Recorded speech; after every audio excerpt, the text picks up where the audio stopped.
Today, we're going on a rampage as we take a look into 5 JRPGs to determine the positive and the negative. Will they survive the onslaught or will they perish into oblivion?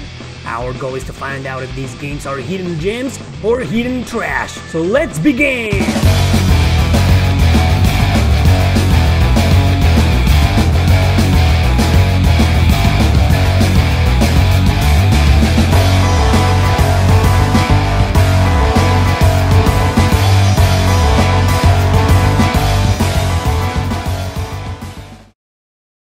Our first contender is an exclusive on the Nintendo 3DS called Oasis. It is an action RPG created by Koichi Ishii from the Mana series. It's supposedly a spiritual successor of them, so let's find out the positive and the negative about it.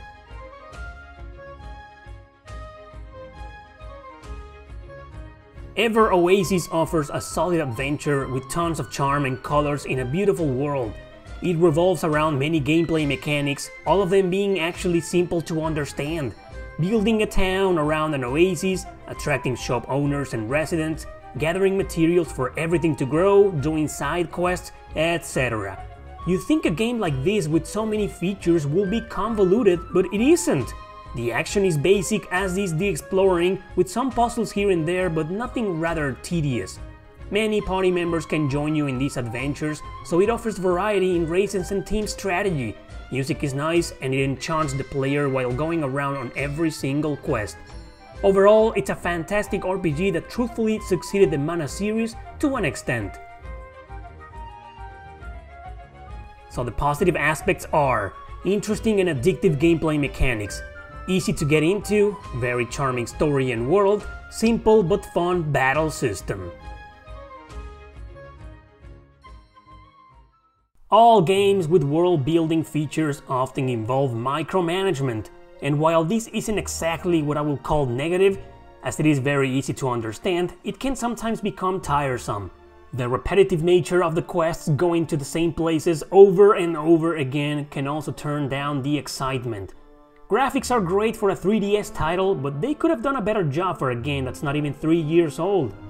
So the negative stands in micromanagement can be tedious at times, the game can feel repetitive, and the graphics, although beautiful, aren't that great.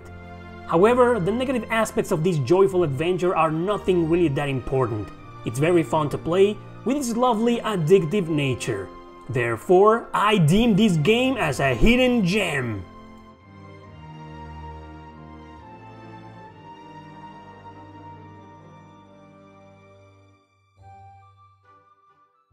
Our second contender has one of the weirdest names in the history of JRPGs, Utawareru Mono.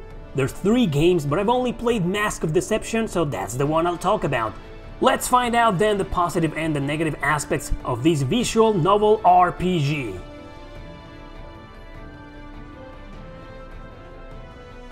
Mask of Deception is a sequel to a game that, well, was for adults. Yeah. Actually, Utawareru Mono is a gigantic and popular media franchise in Japan with mangas, drama CDs, anime, and even internet radio programs. But outside its country of origin, the games remain kind of obscure, so a remake of the first game that never came out of Japan will be released the 1st of March of 2020. Mask of Deception, for whatever reason, was localized a few years before to the PS4, PS Vita, and PC. So yeah, interesting background. What's the game about? It is a sequel, but I found it's not that hard at all to understand the story and get acquainted with the characters. It is a visual novel, like I said, so prepare to read tons of text and dialogue, but of a really good story that eventually pulls you in. It's a strategy RPG too, where your characters move in grids and fight in turns.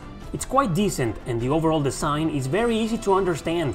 I'd say music and graphics are okay, fairly decent considering it's such a weird-ass game. So in conclusion, Utawareru Mono Mask of Deception could be a very good entry for beginners into the genre. The positive aspects are as follow: interesting background, easy to get into, good story, and a great battle system.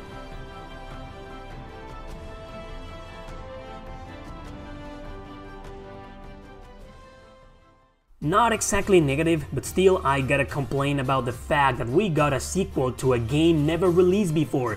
Many gamers played this game first and couldn't properly understand the story background. Also, being a visual novel, it can be very tiresome to read sometimes, so you probably won't be playing this game for endless hours. Story starts off kinda dumb, so it's somewhat slow. Thankfully, the more you advance, the more interesting it becomes. But you gotta understand, it's just full of stereotypes and nasty cliches. The negative then stands for a sequel to a game we didn't get first, with a story that is very slow and with lots of reading that can sometimes be an eyesore. If you're not into visual novels, this game is definitely not for you. But that's its genre, and as one with strategy RPG elements, it does its job right. Therefore, I deem this game as a hidden gem.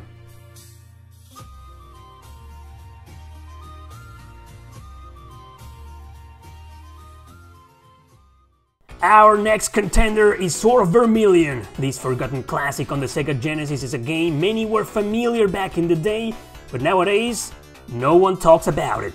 Does it deserve to be remembered or to fade into oblivion? Let's find out. First, we have to understand it's a very early action RPG that came out in the late 80s. It took influence from Western games with medieval stories about sword and sorcery. Back then, it was very innovative, on par with Phantasy Star 2 or even Shining Force. Reviews were very positive as a matter of fact, because it combined several gameplay features: real-time combat, first-person dungeon crawling but nothing extremely long, and very interesting boss battles from a sideways point of view. So in the end, sort of Vermillion came along as a surprise for quite an early age of RPGs. So the positive is innovative RPG for its time and with a variety in gameplay.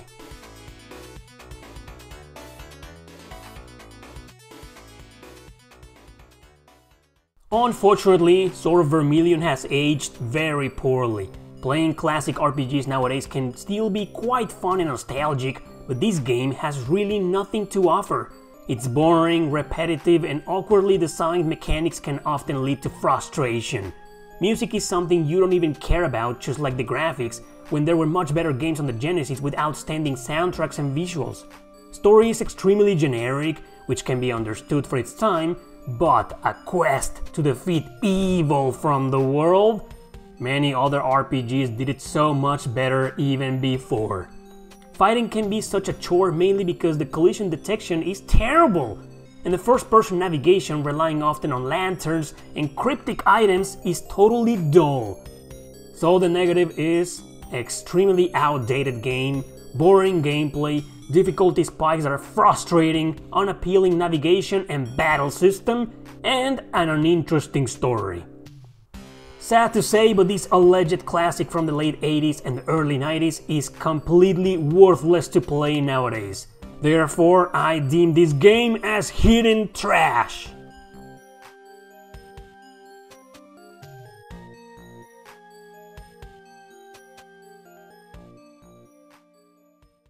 One of the last JRPGs to be released on the PSP is Summon Night 5, the first main title of a series that was localized outside Japan.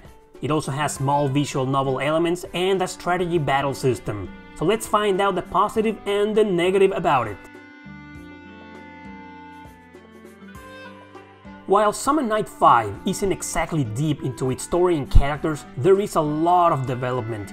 Interesting plot ideas are overly present, so it draws you in regardless of your preferences. Its battle mechanics appear to be rather simple, but making progress helps you discover new features every now and then.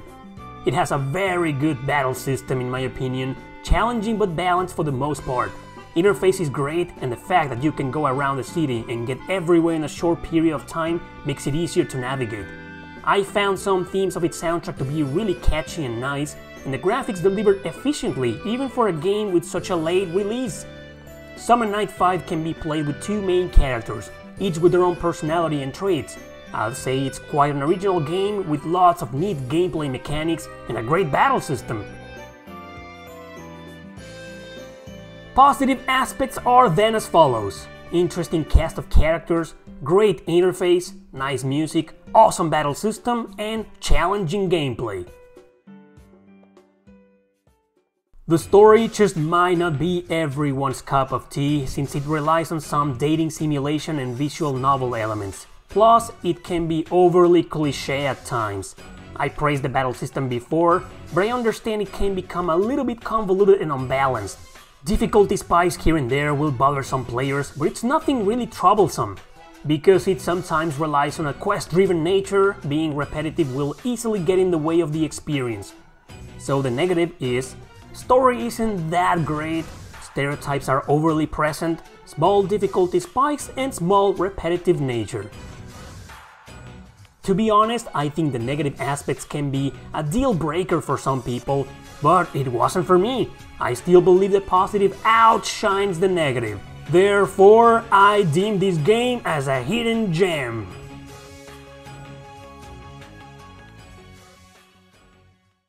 Initially a PS4 exclusive until its release for PC on December 2017, Omega Quintet went under a lot of people's radar. Idea Factory and Compile Hard were heavily involved, but strangely a new developer called Galapagos RPG made it. So let's find out the positive and the aspect of this turn-based RPG. Omega Quintet is yet another game with small visual novel elements, but honestly I thought they were like any other Compile Hard RPG. It has a very cool battle system, turn-based, relying on constant fluctuation of combos and awesome skills. It's fast, well-polished, and therefore very addictive to play. I thought the graphics were going to look like crap, but they were surprisingly decent. Its overall gameplay mechanics rely on quest and area navigation, increasing the variety to some extent. In the end, Omega Quintet attempted a slight approach to a different Compile Hard idea, and in my opinion, it succeeded. So the positive is excellent battle system, decent visuals, and interesting areas to navigate through. The story, however, in Omega Quintet is probably among the absolute worst I've ever seen in a JRPG. These companies aren't exactly known nowadays for having great stories, but sometimes they're fun and interesting. Here it's all about a little girl becoming an idol and doing missions all together with other uninteresting and extremely stereotyped idols. I said the battle system is great, and I still mean it, but if only the horrendous voice acting didn't ruin it. In both English and Japanese, characters will repeat the same lines or words over and over and over again. Yeah, in that loud, horribly sharp, little girlish sound. This then turns the battles, ironically, annoying. I thought the music was ridiculous, it didn't bother me that much, but its style is something I rarely enjoy. Graphics were good, yeah, I said that. But I omitted the sparkling colors and embarrassing character design. If you're really into the idol culture, and I mean really into it, because it's overly present, you maybe will enjoy this game. Otherwise, I strongly suggest you stay the hell away from it. Yep, you guessed it. In conclusion, I deem this RPG as hidden trash.